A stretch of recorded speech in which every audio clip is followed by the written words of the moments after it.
You are live in the CNN newsroom. I'm Jim Acosta in Washington. Good evening. Breaking news tonight. The race for the Republican nomination is down to just two candidates after Florida Governor Ron DeSantis suspended his presidential campaign just 2 days before the New Hampshire primary. This comes after his disappointing, distant second place finish in Iowa, where he spent the vast majority of his time and money. Now, following our second place finish in Iowa, we've prayed and deliberated on the way forward. If there was anything I could do to produce a favorable outcome, more campaign stops, more interviews, I would do it. But I can't ask our supporters to volunteer their time and donate their resources if we don't have a clear path to victory. Accordingly, I am today suspending my campaign. It's a devastating blow for the Florida governor, who was once hailed as a potential heir apparent to the Republican Party. On his way out the door, he dealt one last jab to Nikki Haley, endorsing Donald Trump, despite questioning his electability time and time again on the campaign trail.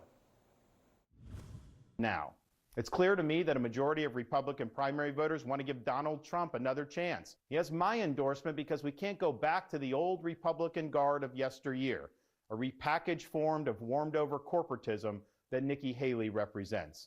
The days of putting Americans last, of kowtowing to large corporations, of caving to woke ideology are over. With the first of the nation primary just days away, Haley is now the lone Trump challenger in a party that is increasingly falling behind the former president. CNN's Steve Contorno has been following the DeSantis campaign for us. Steve, a stunning turn of events, and there you are in Florida, not following DeSantis out on the campaign trail, or Iowa or New Hampshire, South Carolina, wherever. What more can you tell us? What was really the deciding factor here, do you think?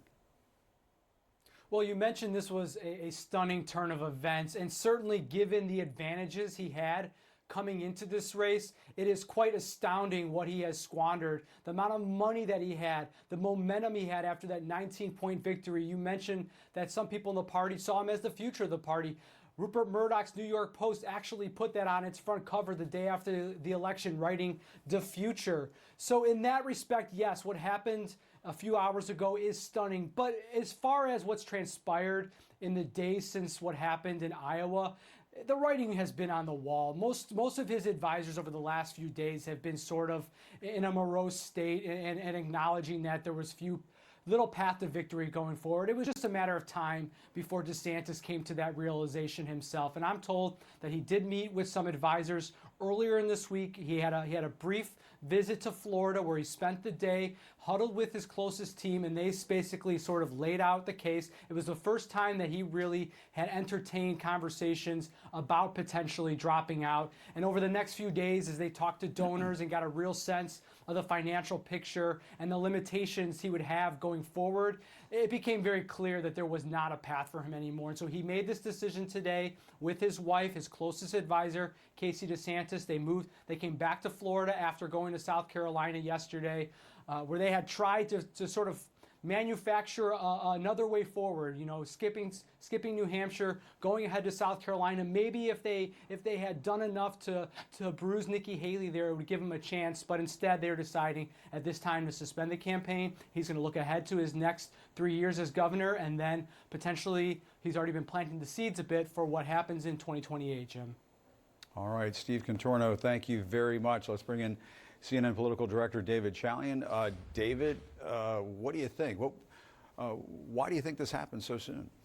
Well, first of all, presidential campaigns end usually for one main reason, and that is that the money dries up. Yeah. And the money dries up when you are not performing up to expectations. And that is what has happened here with Ron DeSantis. You fall 30 points behind Donald Trump in Iowa after you had you just bet the whole farm on Iowa, right, if you will, and that was a really disappointing, distant second place showing. So he came out of Iowa with no momentum to build in New Hampshire, not a natural electorate for him anyway. And it's so intriguing. In South Carolina this week, he was answering questions, and he was making the case. Nikki Haley appeals to independents and moderates. You can't really win a nomination race that way. I appeal to conservatives. He said, for instance, I went to all these Iowa caucus sites on Iowa caucus night. And you know what they told me, the Trump voters? They told me they are with me in 2028. Well, that to me indicates that you have this monster of a blockade if you are Ron DeSantis, and that is Donald Trump. You're appealing to a lot of the same voters and trying to make yourself the Trump alternative, except these are not voters looking for a Trump alternative. They want to double down on Trump, and they were talking to those same kinds of voters.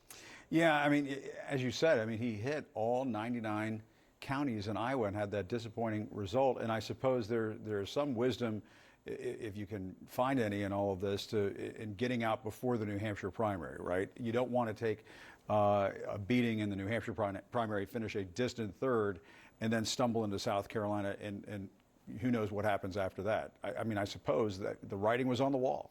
There's no doubt. He was sort of not part of the New Hampshire conversation. He had already faded so substantially because he had pulled himself off the air largely in New Hampshire. He wasn't even in the final weeks when they put everything into Iowa. And so what happened is, you're right, he would have been very much a third distant. I mean, we had a poll out this morning, Jim. It showed him with 6% support in New Hampshire. So he was sort of a non-factor. And so how do you build momentum off of a non-factor in New Hampshire when you've got weeks to go before the South Carolina primary, where all the polling shows Donald Trump pretty significantly ahead, and of course it's Nikki Haley's home state. So the path ahead for DeSantis, as he acknowledged in his remarks today, there was no clear path ahead to this nomination. And so he just acknowledged the reality of the situation. There was no point to stay in this race for him.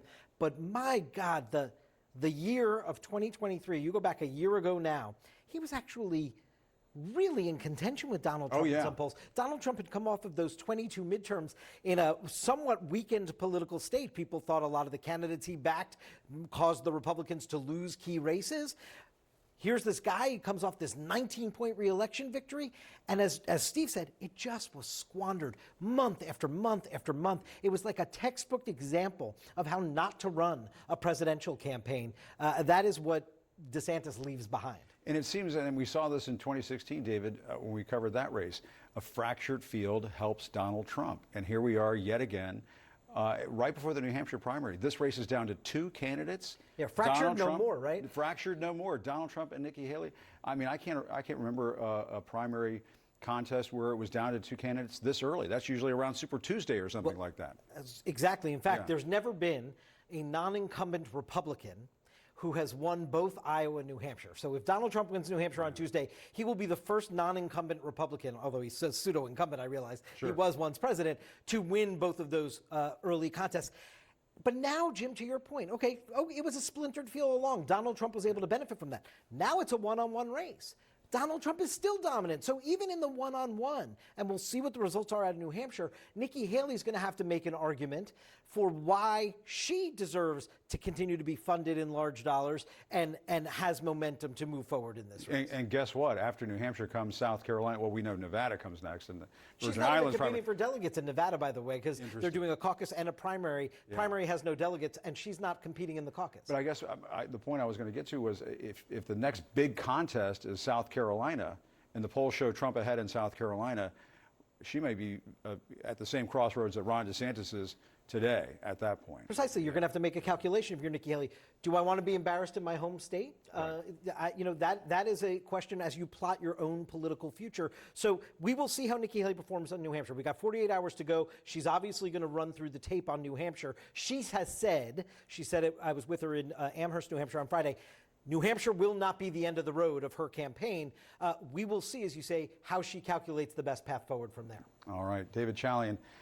Very interesting stuff. I didn't think it was going to happen this quickly, but the bottom falls out. When the bottom falls out, it falls out. Yeah. All right, David, thank you very much. Much more on the breaking news. Ron DeSantis dropping out, how the remaining candidates, Trump and Nikki Haley, are reacting, and there are lots of reactions all across the board. We'll get to that straight ahead.